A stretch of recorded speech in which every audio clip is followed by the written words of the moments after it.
અમરેલી જિલ્લાના રાજુલા તાલુકામાં પ્રભારી તરીકે થોડા દિવસ પહેલા આમ આદમી પાર્ટીએ રાજુ સોલંકીને મહત્વની જવાબદારી સોંપી છે ને તેને જ લઈને વિધાનસભાની ચૂંટણી પહેલા હવે રાજુ સોલંકી એક્શન મોડમાં જોવા મળી રહ્યા છે। લોકોને જે વિવિધ સમસ્યાઓ વિસ્તારમાં પડી રહી છે તેને લઈને ખડે પગે ઊભા દેખાઈ રહ્યા છે ને જે રાજુલાનું કડિયાળી ગામ આવેલું છે ત્યાં 150 થી 200 જેટલા ખેડૂતો પોતાને ખેતી કામ કરીને આજીવિકા મેળવતા હોય છે, પરંતુ ત્યાં રેલવે વિભાગ દ્વારા જે ખાડો કરવામાં આવ્યો છે રેલ પાટા માટે, જેના કારણે ખેડૂતોના ખેતરોમાં જે પાણી ભરાઈ જવાના કારણે તેમના પાકને મોટા પ્રમાણમાં નુકસાનીનો સામનો કરવો પડ્યો છે। તેના સંદર્ભમાં હવે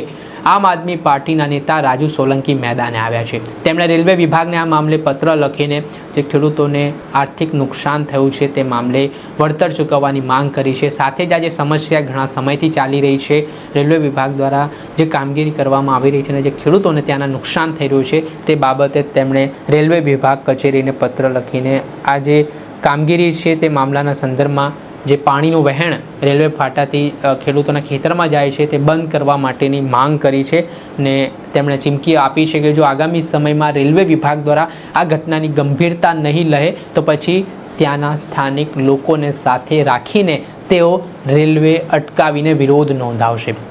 આ પરિસ્થિતિ જે ખેડૂતોની દયનીય બની છે ત્યારે રાજુ સોલંકી હવે સક્રિય જોવા મળી રહ્યા છે ને સૂત્રોના જણાવ્યા મુજબ 2027ની વિધાનસભાની ચૂંટણીમાં રાજુ સોલંકી હાલ રાજુલા વિધાનસભાથી ઝંપલાવી શકે છે ચૂંટણીના મેદાનમાં, તે પ્રકારની શક્યતા પણ વ્યક્ત કરવામાં આવી રહી છે ને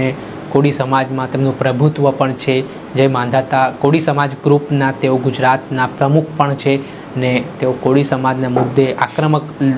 ભૂમિકામાં જોવા મળે છે, લડાયક ભૂમિકામાં જોવા મળે છે ને રાજુલામાં જે ખેડૂતો સાથે ઘટના બની છે તે મુદ્દે હવે તેઓ આકરા પાણીએ જોવા મળ્યા છે અને જનતાના વહારે તેઓ આવ્યા છે। આ મામલે પહેલા જે પાણી ભરાઈ જવાના દ્રશ્ય રાજુ સોલંકી શું કહી રહ્યા છે તે સાંભળો। નમસ્કાર મિત્રો, આજે હું રાજુલા તાલુકાના કડિયાળી ગામની સીમમાં એટલે કે વાડી વિસ્તારની અંદર લીલાસાપીરની ધાર કહેવાય આ વિસ્તાર, અહીંથી પીપાવાવ રેલવેનો ટ્રેક છે બાજુમાં જ છે અને એને અડી અને ખેતરો છે, લગભગ 150 થી 200 ખેતરો આ ગામના ખેડૂતોના છે અને ખાસ કરીને હમણાં જ જે અતિવૃષ્ટિ થઈ રાજુલા અમરેલી જિલ્લાની અંદર, આને લીધે આ 150 થી 200 ખેડૂતોના ખેતરમાં રેલવે પ્રશાસનના પાપના કારણે પાણી ભરાઈ ગયા। આ લોકોએ વાવેલી જે પાક છે એ પાક ધોવાઈ ગયો અને બિયારણ ખાતર આ બધું ફેલ ગયું। આ ગરીબ માણસો વ્યાજે પૈસા લાવીને, ઓછી પાછીના પૈસા લાવીને, ઉધાર કરીને ખાતર અને બિયારણ લાવતા હોય, પરંતુ રેલવે પ્રશાસન એની દાદાગીરી પોલીસ ડિપાર્ટમેન્ટ દ્વારા આ ગરીબ ખેડૂતોને દબાવી ધમકાવી અને ગેરકાયદેસર આ લોકોની જ્યાં જમીન આવેલી છે આ જમીનની અંદર 3 કિલોમીટરમાં પાણીનો નિકાલ કર્યો। આ પાણીને વરસાદની પાણીના લીધે આ ખેડૂતોના ખેતરમાં પાણી ઘૂસી ગયા અને તમામ પાક ધોવાઈ ગયો। ત્યારે મારે આજે આ રેલવે પ્રશાસનને, ભાવનગર ડિવિઝનના ડીઆરએમ સાહેબને અને ઝોનના અધિકારીઓને મારે કહેવું છે કે તાત્કાલિક ધોરણે આ લોકોનું જે પાક ધોવાઈ ગયો છે, જે નુકસાની થઈ છે, આ ખેડૂતોનો સર્વે કરી અને રેલવે દ્વારા એને તાત્કાલિક નુકસાનીનું વળતર આપવામાં આવે। અને બીજા નંબરમાં જે આ ગેરકાયદેસર રીતે આ લોકોની જમીન ખેતરો છે